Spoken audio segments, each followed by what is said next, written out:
As a kid I watched a lot of cartoons, but there was one that maybe is the reason why I became an artist.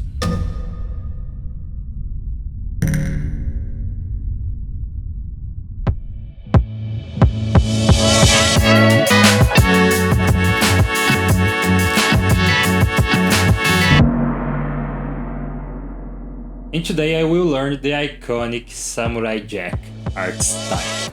But first, in 2002 I used to watch Samurai Jack on Cartoon Network, and sometimes, only sometimes, they showed the making of.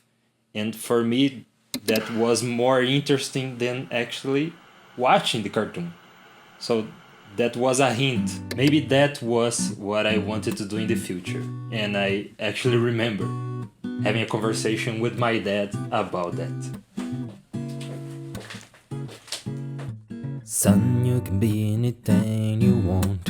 An accountant, a waiter, but if you work hard, maybe you can be, why not? The guy that validates the parking lot.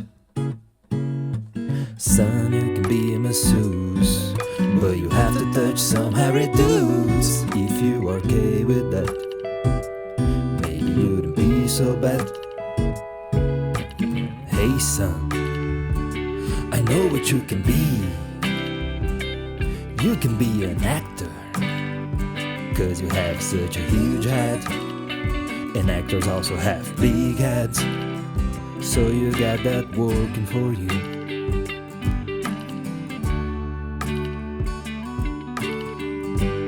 Despite everything that my dad said, today I will learn how to do the Samurai Jack art style, the style that inspired me to become an artist. And I actually found the original tutorials by the art director Scott Willis to teach the Korean artists that were working on Samurai Jack at the time how to do the backgrounds. So in his tutorial I saw that he started with a layout, with a base. I usually do my sketches with a very light HB pencil, so that's what I did.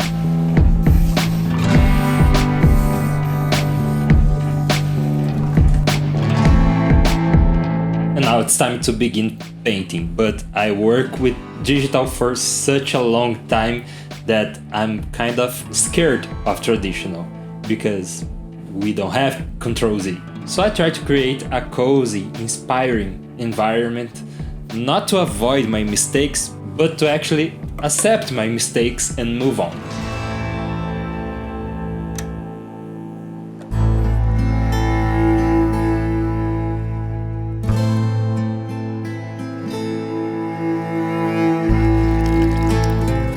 At least for me, when I'm working with traditional, I'm always afraid of giving the first stroke. Because I'm using acrylic paint and a special paper, and those things are not cheap. But I don't think it's only because of that. Maybe it's because of the fear that you will do something wrong and your illustration will not be so good. But I try to let go of these feelings and just do it. The first step was relaxing. And what I'm doing here is taking the Scott Willis tutorial and actually expanding the scenery, as if the camera turned it 90 degrees and we see the rest of the scene. Now it was time to do the masking, and on digital it's a simple process, but on traditional you have to cut a piece of plastic in the shape that you want and tape on your illustration and hope that it will work. No! And yeah, it didn't work. I used too much water in the paint, so the paint bleeds underneath the plastic and ruined the mask, but I continued anyway.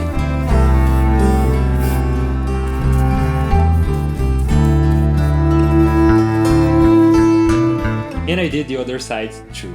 And one thing that I used a lot in this illustration was a sponge. With a sponge you can add texture to the illustration and also add light effects. But again, don't mix the paint too much with water, because it doesn't work so well with the sponge. So just use the acrylic paint and you will be fine. And now it's time to review if my mask worked. Yeah, it was mostly fine. I just fixed the places where the paint bled through. Here. Just found something I forgot to show you. I did this very tiny sketch, thumbnail sketch, before I started my real drawing. And I got to these points. And I lay out most of my bigger shapes, so I can begin the details. I'm not gonna lie, this part was very nerve-wracking because I could ruin everything that I did so far. Acrylic paint dries very quickly, so it's easy to make a mistake and you can't erase it afterwards. When you make a mistake with acrylic paint and the paint dries, what you have to do is paint over. But it doesn't work every time, sometimes you still see the mistake underneath the paint. I thought about doing the final details using ink, which was a relief. This was something that I'm more comfortable doing because I'm used to working with ink. And the process became enjoyable again.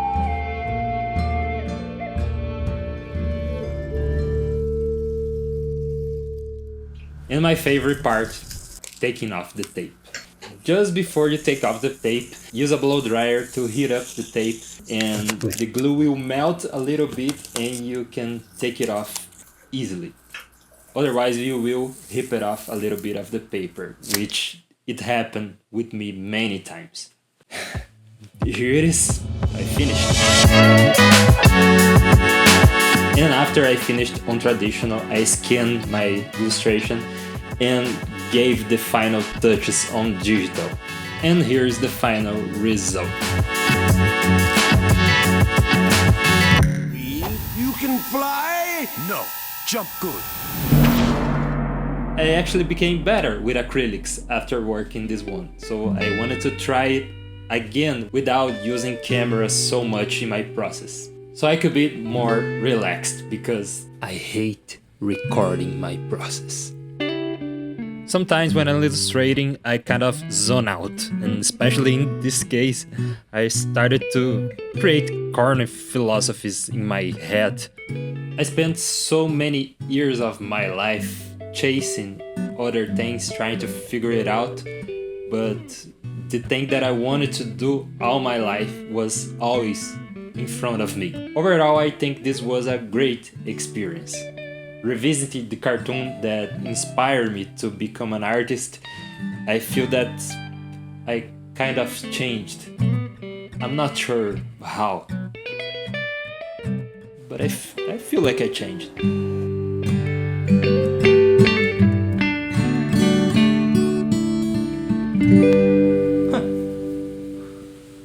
My head is kind of huge.